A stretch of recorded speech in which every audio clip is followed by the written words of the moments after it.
¿Qué dice? Muy buenos días, las 10:06. Si algo está claro, es que está todo oscuro. Si algo está claro, tras lo ocurrido en senadores, más que ocurrirá en diputados, más un clima social espeso pero incierto, más cuál será la reacción de los factores de poder internos y externos frente a un ejecutivo que no da pie con bola. Si algo está claro, es que lo único que se sumó son preguntas. Respuestas no hay por ninguna parte. Lo que sobran son especulaciones. El divertimento político del momento es el poroteo de qué pasaría en la Cámara Baja y cuándo si se intenta acostar definitivamente el DNU. ¿La sociedad está perdiendo el sueño por esto?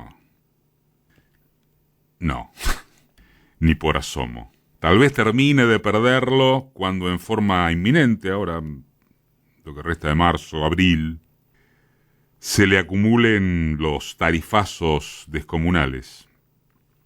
Y si sucede eso, el poroteo actual carecería de lógica porque los tantos pasarían a ser los de la presión ya mucho más contundente contra el gobierno. Todo esto para no hablar de cuál será la reacción de un actor que hasta acá ni aparece ni come vidrio. La Corte,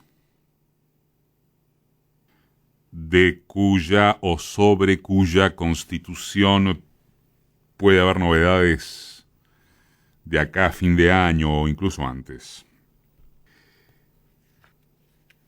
¿En serio los gobernadores le van a dar like a reformar el impuesto a las ganancias para que alrededor de 1,5 millones de trabajadores vuelvan a pagar el gravamen? Bancarios, camioneros, la ruta de otros gremios enormes, se van a mantener en el molde al solo efecto de que Caputo el Toto pueda seguir dibujando equilibrio fiscal con el Fondo Monetario. Que de paso, curioso libertarismo el de estos anarcocapitalistas que, encima de pedirle la escupidera a los emporios alimenticios porque dispararon los precios hasta límites de crimen social, se meten contra, no homologan los arreglos paritarios acordados libremente entre empresarios y sindicatos. Mira vos, los libertarios. A Milei ya le había entrado el papelón de haberse aumentado el sueldo. Primero quiso fugar echándole la culpa a un decreto de hace años y se comió el sarcasmo de Cristina, pero esa no le costó demasiado por el tema de la imagen kirchnerista. Lo inconcebible es que después echó por televisión al ignoto secretario de Trabajo, quien no tenía absolutamente nada que ver con ese trámite de un presidente que no sabe lo que firma en la más benévola de las conjeturas. ¿Cómo habrá sido que sus propios mastines, los mediáticos, no sabían dónde esconderse?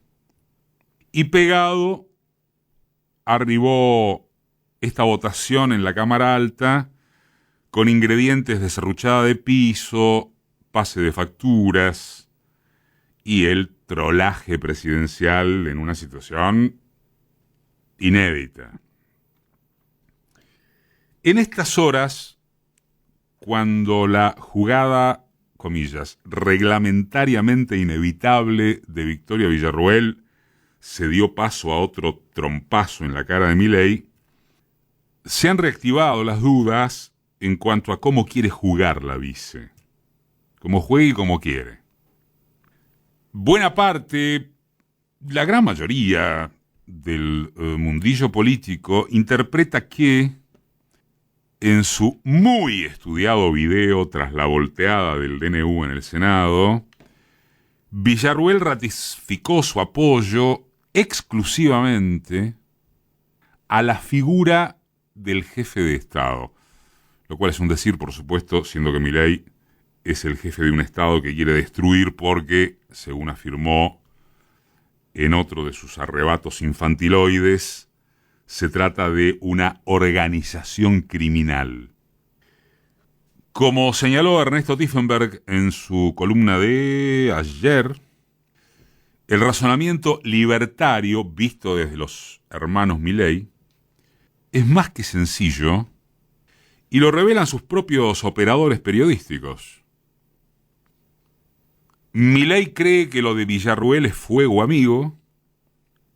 Después podemos hablar de la patada al jefe de la casa militar, de la custodia. Y que todo lo que hace la vice es para despegarse de algún cabo suelto capaz de ser considerado causal de juicio político.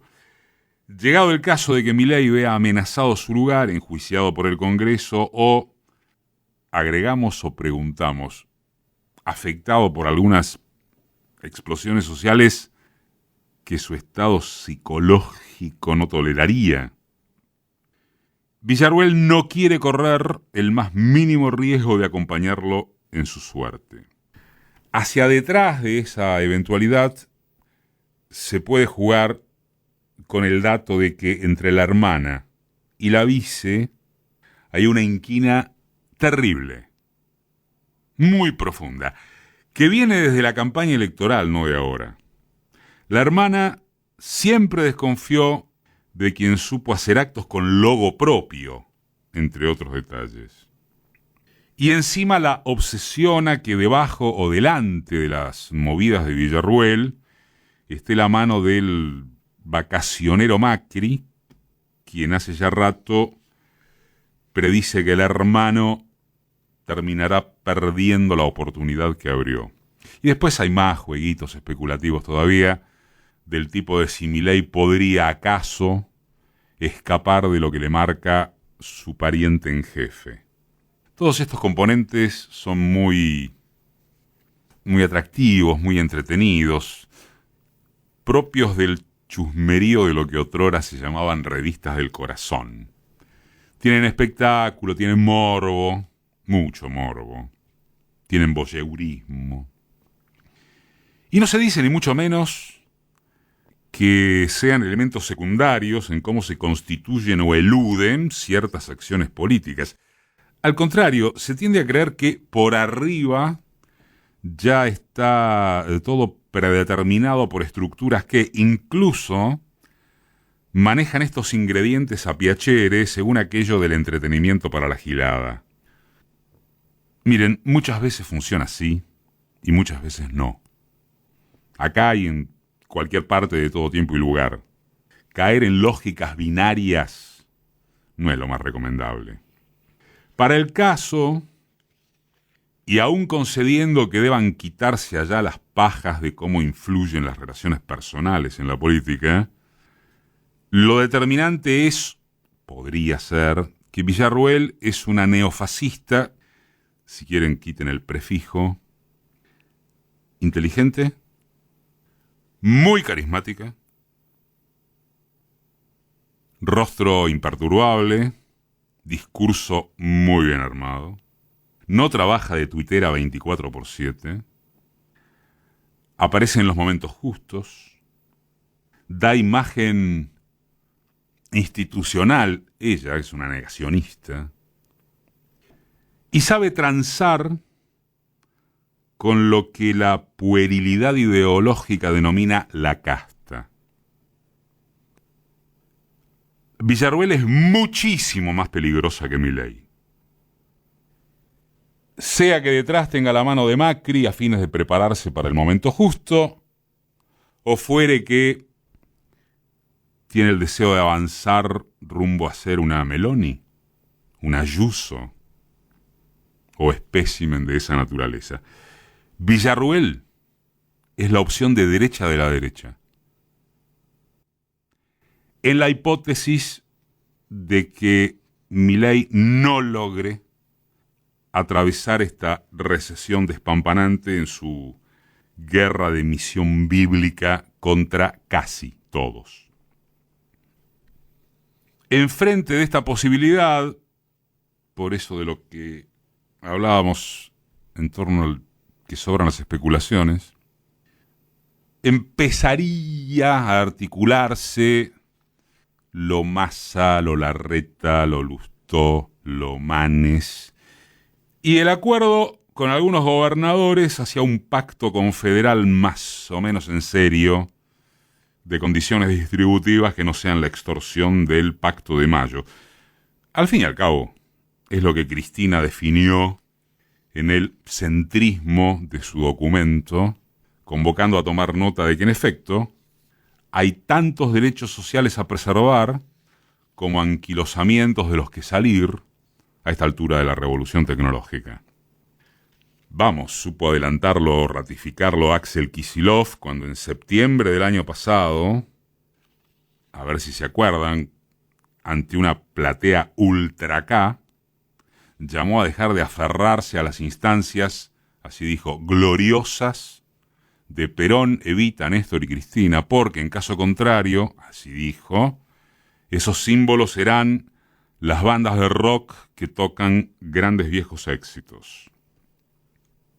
Fue en reemplazo de eso, ¿se acuerdan?, que el gobernador bonaerense invitó a componer una nueva, no una que sepamos todos. Y lo único que falta es que Kicillof sea considerado de derecha o un tibio socialdemócrata, soviético, eso sí, a estar por los versos alucinados de nuevas estrellas del panelismo televisivo. De señales oficialistas, mira vos.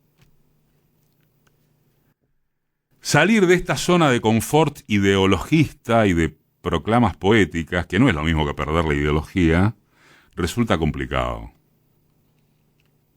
Complicado e imprescindible. Es muy difícil desentrañar en qué derivará esta etapa argentina, para no ir más lejos, porque ya no hay partidos, hay tribus. Y como si fuera poco, las tribus no tienen liderazgos, o los que tienen están devaluados. A eso nos referíamos en otras columnas, 2 o alguna más, de este programa, cuando preguntábamos, frente a la probabilidad de aprietos políticos severos, vacío de poder, etc., ¿quiénes serían hoy los Alfonsín y Duhalde que encabezarían la administración de la crisis?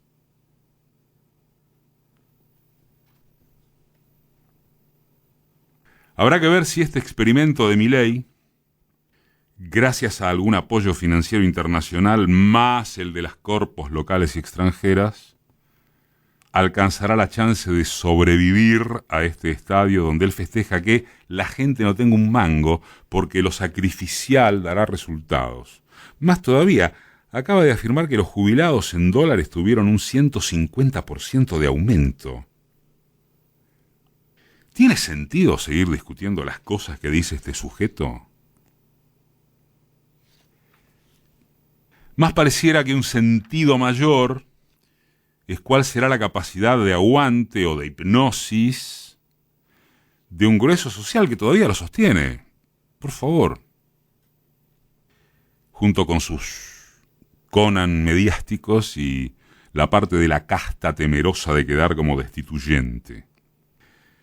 Pero como si ese desafío fuera poco, además hay que acertarle a quienes conducirían el reemplazo de semejante experiencia, que es tan lisérgica como cruel. No es algo gustoso, es lo que hay, objetivamente. Y mejor prepararse para construir la opción superadora de esta crueldad.